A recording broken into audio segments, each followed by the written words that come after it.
je reviens sur cette partie, d'accord? Donc, du coup, pour vous expliquer, c'est quoi un monitoring? Monitoring en français, c'est ce qu'on appelle de surveillance, d'accord? Donc, imaginez, oubliez les deux parties. Vous focalisez sur la partie monitoring par laquelle je vais mettre dessus, d'accord? Monitoring, c'est quand même ce qu'on appelle surveillance. Ça va permettre de surveiller ce qui se passe dans le modèle. Ça va permettre de vous alerter, d'accord? Quand il y a quelque chose, quand il y a des drafts, c'est ce qu'on appelle des dérivés.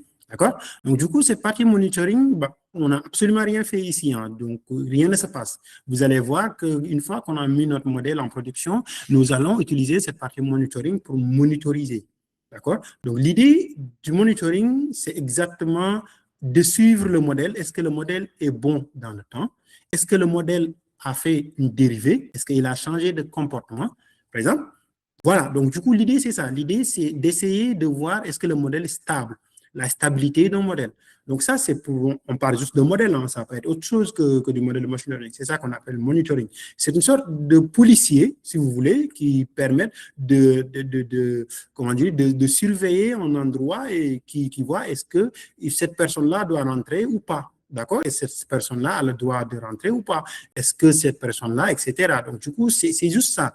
Donc, l'idée, c'est de voir est-ce que vous avez votre badge, est-ce que vous êtes interdit ou bien est-ce que vous êtes autorisé, vous avez été autorisé. C'est ça, un monitoring. Donc, du coup, l'idée, c'est vraiment de ne pas rester sur la partie mise en production, mais de suivre ça à long terme. Je ne sais pas ce que j'ai répondu, mais j'ai expliqué le plus que je peux pour que vous puissiez comprendre cette notion-là. C'est vrai que ce n'est pas aussi facile que ça si vous êtes en reconversion ou bien si vous n'avez pas l'habitude de parler data en production, mais en vrai data, hein, c'est ça. Alors, il y a aussi une question de Barthélemy qui veut savoir est-ce que les valeurs cibles sont renseignées automatiquement dans la base, sur quels paramètres? Les valeurs cibles? Oui. Ou c'est quoi une valeur cible? Ou bien vous voulez parler de variables cibles? Les valeurs cibles sont renseignées, d'accord, automatiquement dans la base, sur quel paramètre? En fait, si vous voulez parler de variable cible, la variable cible, donc du coup, il est renseigné, hein, la variable cible vient de la base de données. Hein. Donc, du coup, une base de données, ces types de bases de données, ils sont là depuis longtemps. Peut-être la banque avait prêté beaucoup de personnes sans avoir un modèle et il a des données avérées. Des données avérées, c'est-à-dire il a des vraies données par lesquelles il a enregistré des personnes qui ont payé et des personnes qui n'ont pas payé. Dans ce cas, ils ont une base de données avec cette variable cible. Cette variable cible, il y a des valeurs, il y a ce qu'on appelle des personnes qui sont payées ou qui n'ont pas payé. Donc, ces valeurs-là, ils ont été renseignées donc, par un système SI, par un système SI de la banque qui enregistre ces informations-là. Donc, ce qui fait qu'ils ont cette base qui est déjà enregistrée. Vous, en tant qu'analyste, vous récupérez juste cette base de données. Comme ça, sans rien ajouter, vous devez absolument, en tout cas, vous pouvez ajouter des personnes de manière fictive, mais ça, c'est autre chose. Ça, c'est quand vous voulez faire du remote ou bien quand vous voulez faire du smooth ou quand vous voulez faire de l'enrichissement des données. On n'en est pas là du tout. Mais les vraies données sont là. Donc, nous, on peut faire que de la modélisation, de la mise en production, l'APIiser ça et mettre ça dans une plateforme. Est-ce que vous avez une partie des choses qui n'étaient pas trop claires? Vous voulez qu'on revienne sur quelque chose avant d'être avancé? Est-ce que vous préférez qu'on se repose peut-être en 5 minutes après revenir sur les notions qui restent? Voilà. Ne vous inquiétez pas, c'est le moment de poser des questions.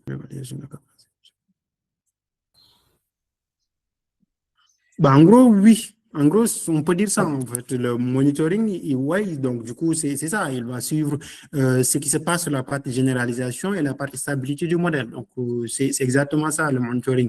Il va essayer de comprendre les données, en quelque sorte. Il va essayer de comprendre les données, en quelque sorte, sur cette partie-là pour voir est-ce que les données sont stables, est-ce que les données, est-ce que le modèle a le même comportement, etc. Donc, l'idée, c'est de cibler à la fois le modèle et cibler les données. Il faut savoir que le modèle et les données, ils sont reliés. D'accord? Donc, c'est les données qui alimentent le modèle. Donc, s'il y a un comportement différent alertant sur le modèle, donc du coup, il faut cibler les données. Des fois aussi, il faut cibler le modèle. Hein. Il peut y avoir quelque chose qui n'est pas à jour, il peut y avoir un changement ou quelque chose qui ne va pas. Donc, ça, c'est des choses que le monitoring va sortir.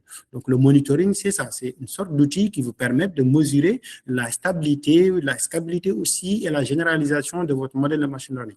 Donc, du coup, c'est pourquoi on le met en place pour suivre le modèle à long terme. D'accord? Parce qu'on ne sait jamais. Hein. ils peuvent avoir des changements, les gens peuvent changer.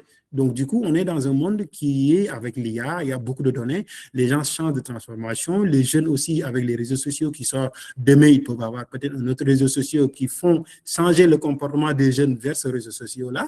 Donc, si jamais les données viennent d'un réseau social ancien, et donc, du coup, ça peut aussi changer le comportement d'un modèle parce que les données reçues sont reçues dans une autre plateforme. Donc, tout ça, c'est ce qu'on appelle la traçabilité. Donc, dans un modèle, tout est traçable. On doit tracer tout, regarder ce qui se passe, est-ce que tout est normal. Du coup, ça, c'est ce qu'on appelle monitoring. Je regarde, est-ce qu'il y a, je sais pas, est-ce que Carmel, vous êtes toujours perdu sur la partie monitoring, mais ne vous inquiétez pas, on fera ça de manière beaucoup plus pratique, vous allez comprendre exactement comment on le fait. La séance, et je pense que la séance est enregistrée. De toute façon, la séance est en direct, donc de toute façon, n'hésitez pas, je vais vous envoyer le lien pour que vous puissiez accéder à ça directement sur YouTube. Ne vous inquiétez même pas sur ça. Il y a beaucoup de personnes, il y a des personnes qui ont besoin de replay. Vous aurez tous le replay, ne vous inquiétez pas. Alors,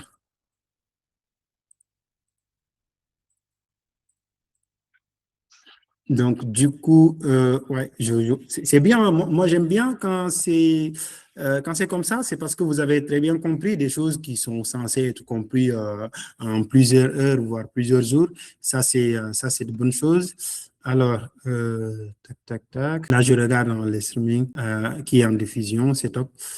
Donc, voilà. Après, je vais vous envoyer ça, vous aurez exactement les informations de votre côté. OK, donc du coup, on se repose 3 minutes si vous n'avez pas de questions et on reprend parce qu'il faut qu'on termine cette partie. Et donc, du coup, mercredi, on attaque les choses les plus sérieuses. Ça vous va comme ça? OK, top.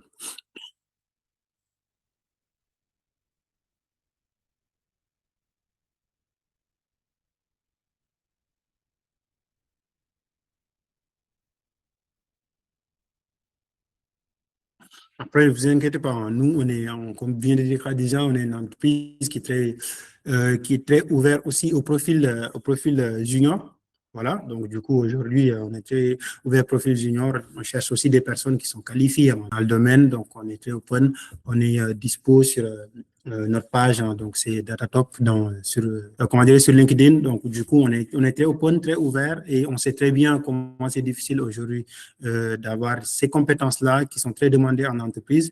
C'est pourquoi c'est hyper intéressant d'en avoir. Moi, j'en suis sûr, il y a beaucoup de demandes orientées data IQ parce que les entreprises s'arrachent à l'outil et donc du coup le problème qui se pose c'est que derrière il n'y a pas de compétences. Donc du coup comme il n'y a pas d'experts, il faut vraiment tout faire, hein. Donc si vous avez cette possibilité d'essayer d'avoir des connaissances hyper intéressantes au niveau de cet outil qui va permettre demain d'aller plus loin et trouver un job facilement, que vous êtes freelance, que vous êtes en CDI.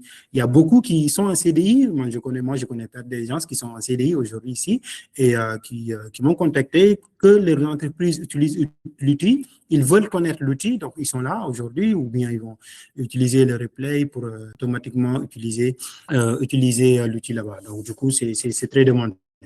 Il y a ceux qui font aussi, il y a des étudiants, hein, donc du coup, il y a mes étudiants, quelques de mes étudiants qui sont ici aussi. Il y a aussi pas mal de personnes qui sont en reconversion au jeu de la data. Donc, l'idée, c'est vraiment que vous tous, vous puissiez comprendre exactement ce qui est fait. C'est pas compliqué. La notion jargon est compliquée peut-être pour vous, mais techniquement, c'est pas des choses compliquées. Vous pouvez carrément avoir accès ou vous pouvez carrément le faire comme tout le monde. Voilà.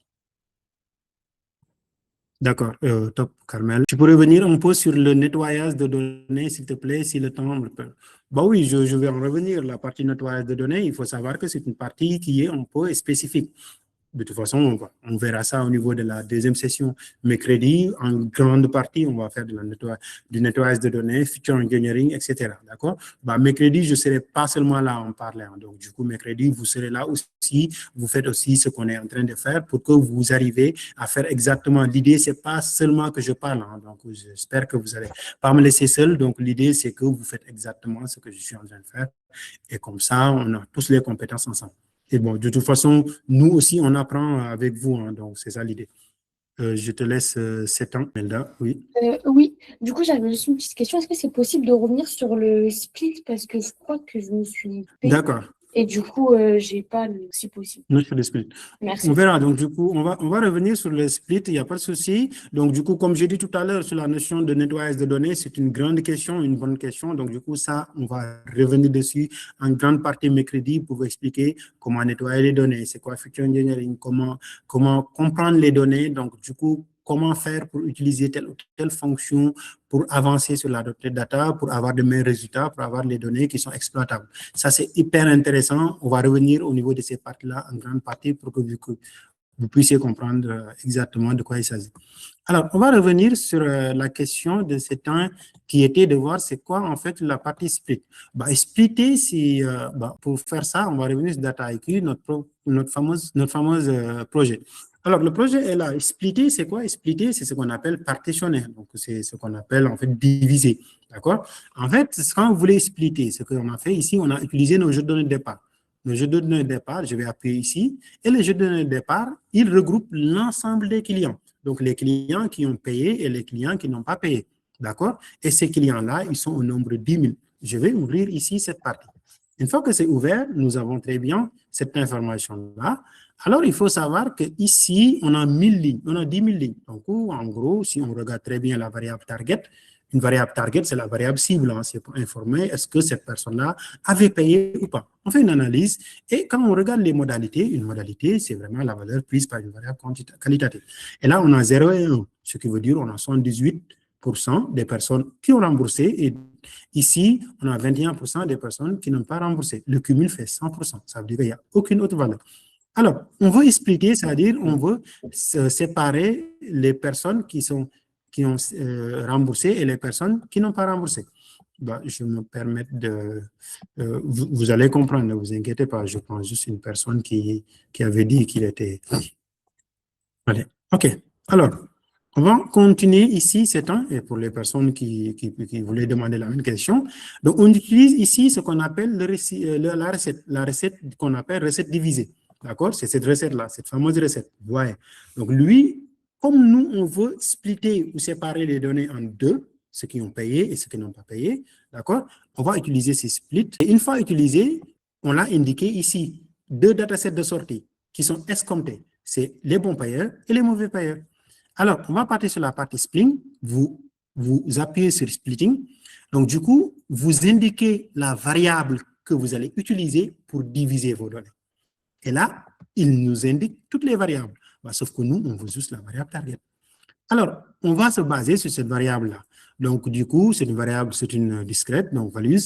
On va lui dire que quand c'est 0, quand la ligne ou bien le client au niveau de la variable target, c'est 0, on sait que nous, c'est un client qui avait remboursé. Vous le mettez dans la base de données bon payeur. Regardez ici, bon payeur, c'est vous qui l'avez mis en données sorties et vous êtes en train de l'alimenter. Quand ce n'est pas 0, aux values, vous le mettez dans mauvais payeur. Et c'est très simple. C'est exactement ça. D'accord? Donc, l'idée, c'est exactement ça. Donc, du coup, et là, vous exécutez ici. Une fois exécuté, ça va vous sortir. On va revenir ici. Hein. L'idée, c'est que tout le monde comprenne. Une fois que c'est ici, vous allez revenir dans votre projet, Dataiku, et là, vous voyez les bons payeurs et les mauvais payeurs. L'idée, c'est de voir est-ce que Dataiku a bien fait. Est-ce qu'il a bien splitté les personnes bons payeurs quelque part et les mauvais payeurs quelque part. Vous allez sur les bons payeurs, vous ouvrez, vous étiez un peu curieux, hein? On regarde la variable target, on regarde la partie analysis, et là, on voit une seule modalité. Je vais vous expliquer c'est quoi une modalité. Donc, du coup, à 100%. Donc, ça veut dire que là, on est très content. Donc, du coup, ça veut dire qu'on a 100% de cette base de données qu'on appelle bons payeurs qui sont égales à 78%, comme tout à l'heure.